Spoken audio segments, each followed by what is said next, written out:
수요예배 오신 성도님들을 주님의 이름으로 환영하고 축복합니다. 이 시간 우리 함께 찬송가 259장 예수 십자가 흘린 피로써 하나님께 찬송하며 나아가겠습니다. 찬송가 259장입니다.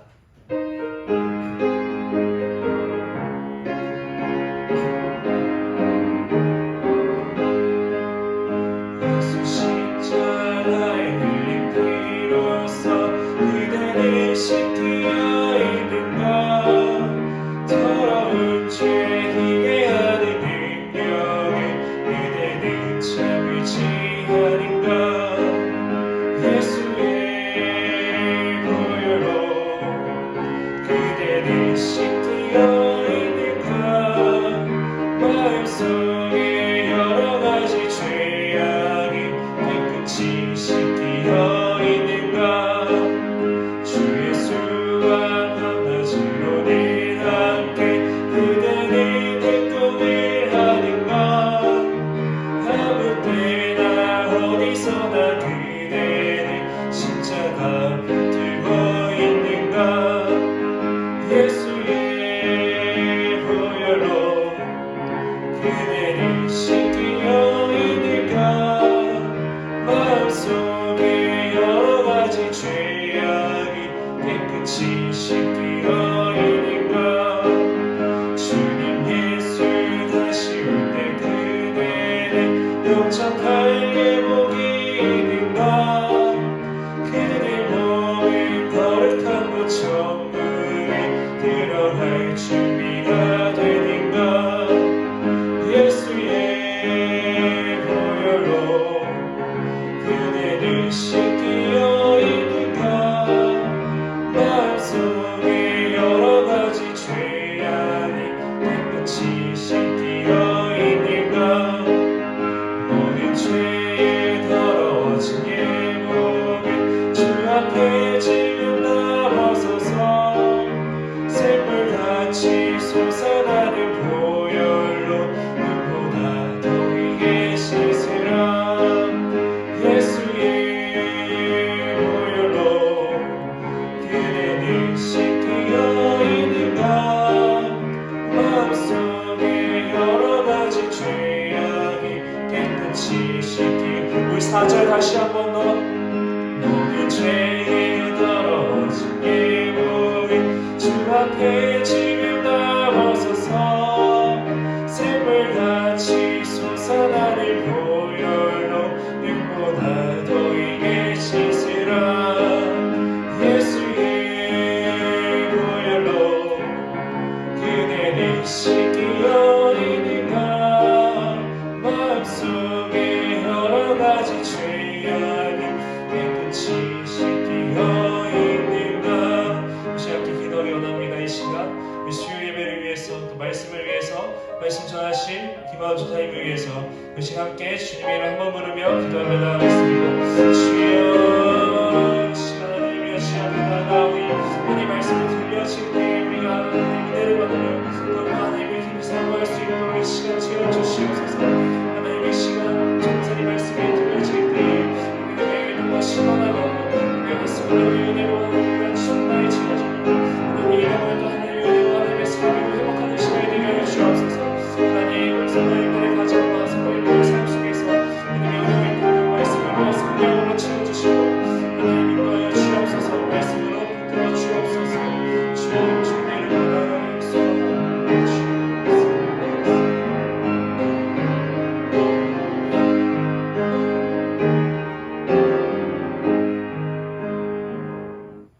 사도신경으로 예배를 시작하도록 하겠습니다.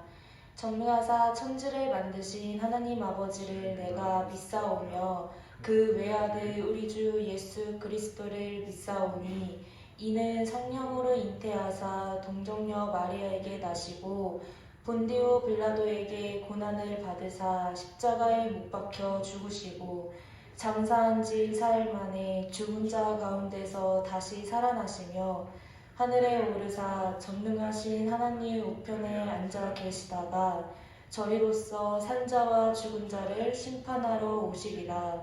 성령을 믿사오며 거룩한 공의와 성도가 서로 교통하는 것과 죄를 사하여 주시는 것과 몸이 다시 사는 것과 영원히 사는 것을 믿사옵나이다. 아멘. 네, 제가 기도하도록 하겠습니다. 사랑의 하나님, 오늘 이 귀한 시간 우리를 예배자로 불러주시어 예배자로 함께 예배할 수 있게 해주심에 감사드립니다. 우리가 각 처소에서 예배드리지만 분명 그곳에 동일하신 하나님이 예배하는 모든 자들에게 함께하여 주시고 임하여 주실 줄 믿습니다. 주님, 부족한 종 말씀 들고 섰습니다. 주님께서 세워주셨음을 믿사옵나이다. 주님께서 능력과 권능을 부어주시었고 입술을 주장하여 주시어 주님께서 주신 말씀을 담대히 선포하여 전하는 이에게도 또 듣는 이에게도 하나님의 은혜가 충만할 수 있도록 인도하여 주시옵소서. 감사드립니다. 예수님의 이름으로 기도드렸습니다. 아멘. 네, 오늘 함께 보실 하나님의 말씀은 고린도후서 5장 13절에서 17절 말씀입니다. 고린도후서 5장 13절에서 17절 말씀입니다. 고린도후서 5장 13절에서 17절 말씀, 네, 제가 봉독해 드리도록 하겠습니다. 우리가 만일 미쳤어도 하나님을 위한 것이요 정신이 온전하여도 너희를 위한 것이니 그리스도의 사랑이 우리를 강권하시는도다. 우리가 생각하건대 한 사람이 모든 사람을 대신하여 죽었은즉 모든 사람이 죽은 것이라. 그가 모든 사람을 대신하여 죽으심은 살아있는 자들로 하여금 다시는 그들 자신을 위하여 살지 않고 오직 그들을 대신하여 죽었다가 다시 살아나신 이를 위하여 살게 하려 함이라. 그러므로 우리가 이제부터는 어떤 사람도 육신을 따라 알지 아니하노라. 비록 우리가 그리스도도 육신을 따라 알았으나 이제부터는 그같이 알지 아니하노라. 그런즉 누구든지 그리스도 안에 있으며 새로운 피조물이라. 이전 것은 지나갔으니 보라 새 것이 되었도다. 아멘. 네, 할렐루야. 네, 오늘 수요 예배 자리에 오신 성도님 여러분 모두를 주님의 이름으로 환영합니다. 오늘 예배 가운데 성령님의 은혜가 오늘 예배 자리에 임하고 계시는 성도님 여러분 모두에게 충만하시길 소망합니다. 오늘도 우리가 주님 앞에 섰고 주님의 말씀 앞에 섰습니다. 믿으십니까? 오늘 이 밤 주님의 말씀이 우리를 견고하게 세우시기를 소망합니다. 오늘 말씀 제목은 성령의 강권하심을 순종하라 라는 말씀 제목으로 함께 하나님의 말씀을 나누고자 합니다. 우리의 삶이 어려우면 어려울수록 성령의 인도하심에 따라 살기를 힘써야 합니다. 성경은 분명히 우리 안에 항상 주님의 인도하심이 있다고 말씀합니다. 그것이 우리 안에 일어나는 소원이에요. 빌립보서 2장 13절 말씀에 보면 너희 안에서 행하시는 이는 하나님이시니 자기의 기쁘신 뜻을 위하여 너희에게 소원을 두고 행하게 하시나니.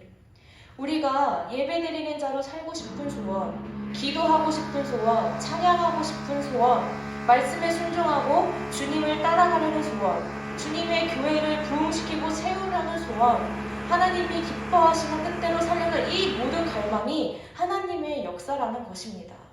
그래서 우리 안에 일어나는 소원을 잘 분별하며 살아가야 된다는 것이에요.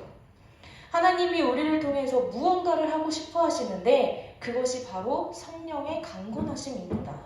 오늘 본문에서도 그리스도의 사랑이 우리를 강권하신다라고 말씀하세요. 본문 14절 말씀에 보면 그리스도의 사랑이 우리를 강권하시는도다. 우리 마음 안에 하나님을 향한 간절한 소원이 일어나고 있다는 것입니다. 이것이 바로 그리스도의 사랑의 역사라는 것이에요. 저는 이 새해를 맞이해서 제 안에 좀 간절한 기도 제목이 있었어요. 새로운 사역지를 앞두고 있었고 또 새로운 사역을 앞두고 있고 또 새로운 해를 맞이한 만큼 제 안에 좀 간절한 기도 제목이 있었는데 주님께서 제 삶 속에 하루에 한 번이라도 좋으니 주님이 역사하신다는 사실을 제가 알게 해주세요. 주님 한마디라도 좋으니까 오늘 이 말씀이 주님이 나에게 해주시는 분명한 말씀인 것을 깨닫게 해주세요. 그리고 주님을 바라보는 척 연기하는 자가 아니라 실제로 주님을 보며 주님과 동행하는 자가 되게 하여 주세요. 아직까지도 현재까지도 계속 매일 이렇게 기도도 하고 있고 뭐 누구를 만나든지 뭐 어떤 예배를 드리든지 주님이 무엇을 보여주시나 무슨 말씀을 해주시나 하며 집중하며 살아가고 있어요. 항상 주님의 역사하심에 늘 관심을 가지고 사는 것이 성령의 강건하심입니다. 고린도전서 12장에 보면 성령의 은사에 대하여 사도 바울의 권면이 나와요.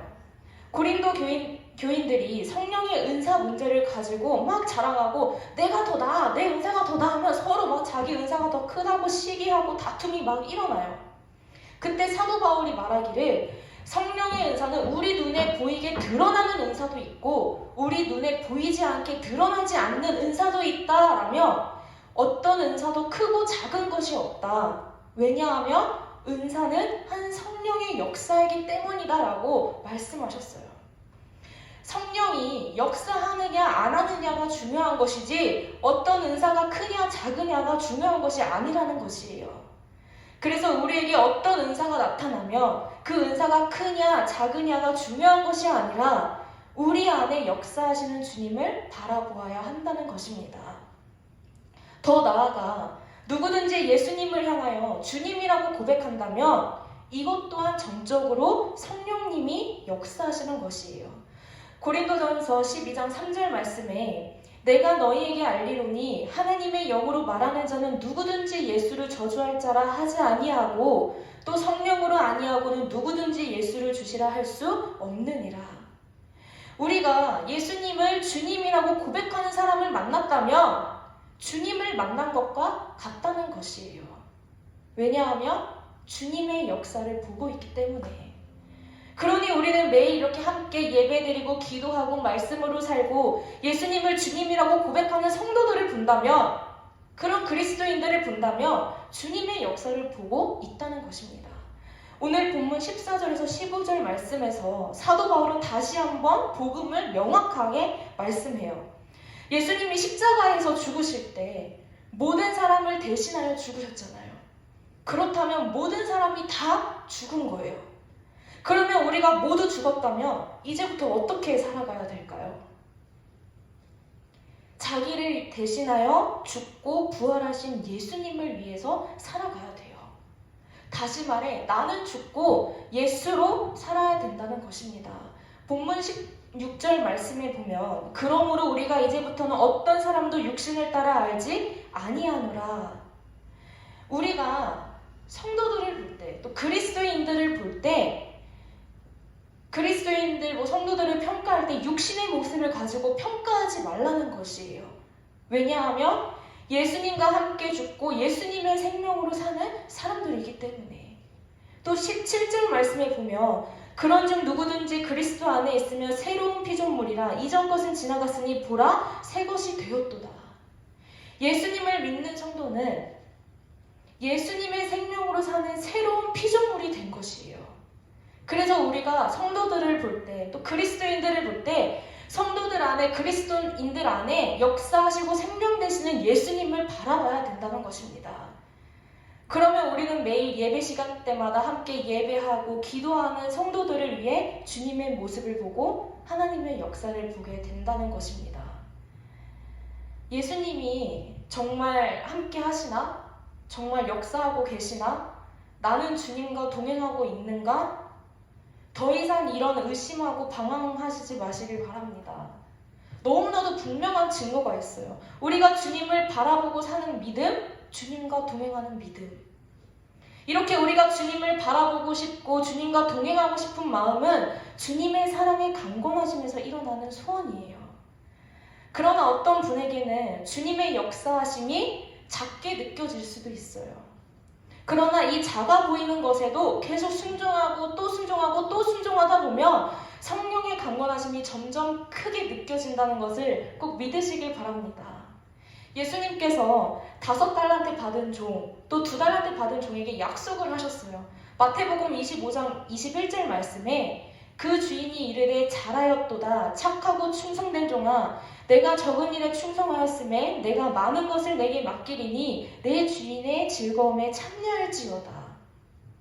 우리 마음에 성령의 강건하심이 아주 작게 느껴지더라도 순종하면 성령의 강건하심이 뜨겁게 역사하게 된다는 것입니다. 성령의 강건하심의 가장 대표적인 것이 회개하는 역사래요. 회개는 성령의 역사입니다. 이사야가 성전에서 나라와 민족을 위해 기도할 때 영안이 열려서 하나님의 보좌를 보게 돼요. 그 순간 완전 고꾸라져서 화로다, 내가 망하게 되었도다. 내가 입술이 부정한 중에 하나님을 배웠습니다. 나는 이제 끝났다. 나는 이제 죽었다. 근데 이사야가 선지자로 제사장으로 무슨 그렇게 큰 죄를 지었을까요? 그런데 하나님의 강건하심으로 회개의 역사가 일어날 때는 이 세상에 나처럼 큰 죄인이 없고 세상의 모든 죄는 다 내가 지은 것 같고 나는 이제 완전 이제 끝났다, 절망이다 이렇게 느껴진다는 것이에요. 그 회개를 통해서 그 인생과 삶 전체가 뒤바뀌게 된다는 것입니다. 1907년 평양의 장대영 교회에서 가장 존경받으셨던 길선주라는 장로님께서 교인들 앞에서 이렇게 회개를 하셨대요. 저는 친구가 맡겨놓은 돈 100불을 훔쳤음을 교인들 앞에서 자백합니다. 내가 아간입니다. 이 교회의 장로인 내가 도둑놈입니다. 제 죄 때문에 우리 교회가 축복을 받지 못하고 있습니다. 이렇게 고백을 하셨대요. 그래서 그때 성도들이 교인들에게 존경받는 분이 저 정도라면 우리는 얼마나 큰 죄인일까? 그래서 여기저기서 자기 죄를 앞으로 나와서 회개하는 분들이 많으셨대요. 주님, 저는 누구누구를 미워했습니다. 주님, 저는 누구누구를 시기했습니다. 저는 도둑질했습니다. 저는 간음했습니다. 음행과 간음을 저질렀습니다. 막 회개하기 시작했대요. 그때 사회 보시던 이기람 선교사님께서 회개를 앞으로 나와서 하면 언제 끝날지 모르니까 이제 우리 하나님 앞에 다 같이 통성으로 하나님께 회개합시다 라고 하니까 예배당이 떠나갈 듯이 통곡하며 기도하였다고 해요. 이것이 한국교회 통성기도의 시작이라고 합니다.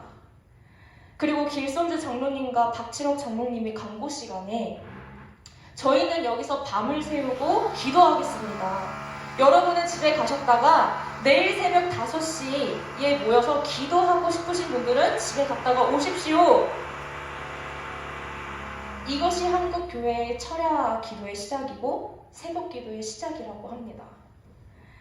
회개가 한국교회 부흥의 불씨였다는 거예요.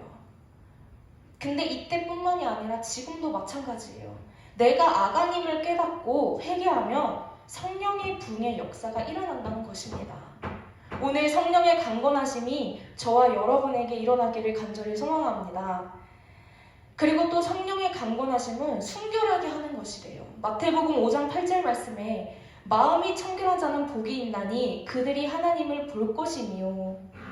회개의 역사는 순결하게 하는 역사예요. 우리가 하나님의 살아계심과 역사하심에 귀가 열리고 눈이 열리는 조건이 순결함입니다. 회개를 통하여 주님의 보혈로 씻음을 받고 주님을 계속해서 바라보며 살아가는 자들에게 하나님을 보여주시고 말씀을 들려주시고 완전히 다른 삶을 살도록 만들어주세요. 이것이 순결함입니다. 또 성령의 강건하심의 또 하나는 기도예요. 기도입니다. 성령은 기도하게 하시고 또 기도하게 하세요. 더 나아가 성령의 강건하심은 성경 말씀을 읽으라, 하나님께 예배하라, 하나님께 헌신하라, 전도하라, 복음 전하라, 용서하라, 사랑하라 등 아주 전형적으로 성령님께서 우리 속에 강건하고 계세요.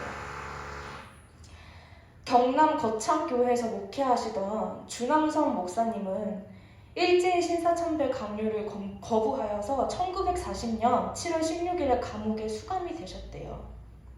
그리고 1945년 8월 15일 해방이 됨으로 5년 만에 출옥을 하게 되셨대요. 그래서 다시 교회로 돌아오시게 되신 거예요. 그런데 교회 교인들의 마음이 굉장히 무거운 거예요. 목사님이 감옥에서 돌아가지 않으신 것은 너무나도 감사하고 기쁜 일인데 교인들이 기뻐할 수 없는 이유가 있었어요. 물론 강요를 받아서 한 일이지만 일제가 장악한 경찰서에서 주남선 목사님을 파면하라고 해서 어쩔 수 없이 교회에서 목사님을 파면했대요. 그리고 사모님과 자녀들을 교회에서 쫓아내고 먹고 살 수 있는 어떠한 돈도 주지 않았다고 합니다. 심지어 교인들 중에는 목사님 가족에 대해서 입에 담기도 힘든 악행을 저지르는 사람들도 있었대요. 그런데 목사님이 해방되고 추록을 하셨고 교회에서 일어난 일을 목사님이 다 들으신 거예요. 그리고 주일 예배 설교를 하시면서 이렇게 기도를 하셨대요. 제가 한번 그 기도를 읽어드릴게요.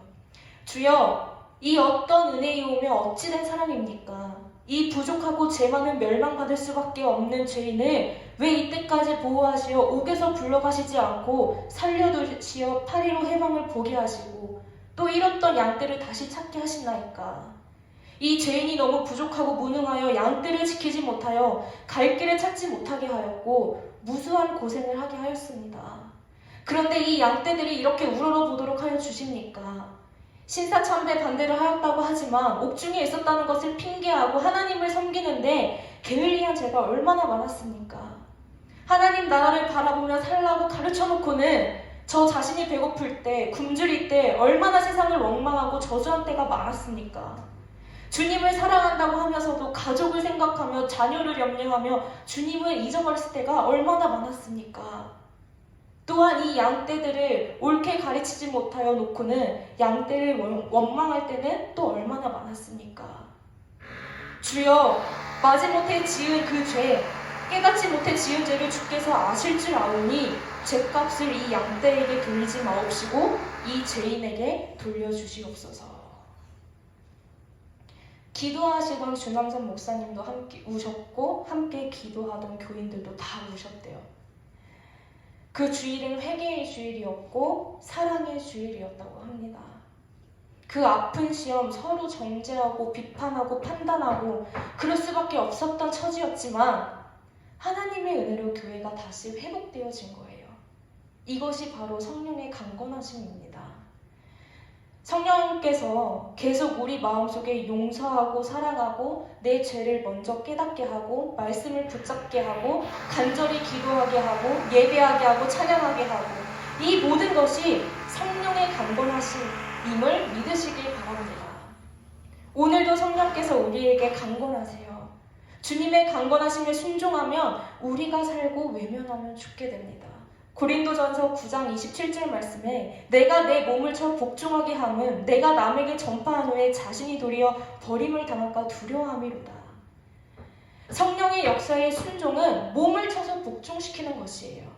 그러면 나도 살고 가정도 살고 교회도 사는 것입니다. 그리스도의 사랑의 강건하심을 깨닫게 하여 주시옵소서. 나에게 주시는 성령의 강건하심이 무엇인지 깨닫게 하여 주시옵고 성령의 강건하심이 작게 느껴질지라도 그 성령의 강건하심에 우리 몸을 쳐서 복종하게 하여 주시옵소서. 우리가 성령의 강건하심에 순종할 때 나도 살고 가정도 살고 우리 교회가 살아나게 하여 주시옵소서. 오직 나는 죽고 예수님으로 살게 하시고 성령으로 충만한 삶을 살게 하시어 성령님께 이끌림 받게 하여 주시옵소서. 이 심정으로 하나님 앞에 우리 모두 함께 기도할 수 있는 저와 여러분 모두가 되시길 간절히 소망하며 소원합니다. 아멘.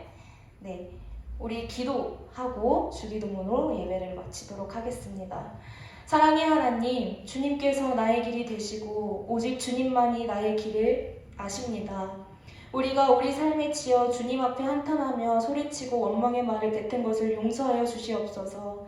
나를 단련하신 후에 내가 정금같이 나오게 만드시는 길임을 믿고 주님께서 내게 맡기신 자리, 믿음으로 그 자리를 지키겠습니다.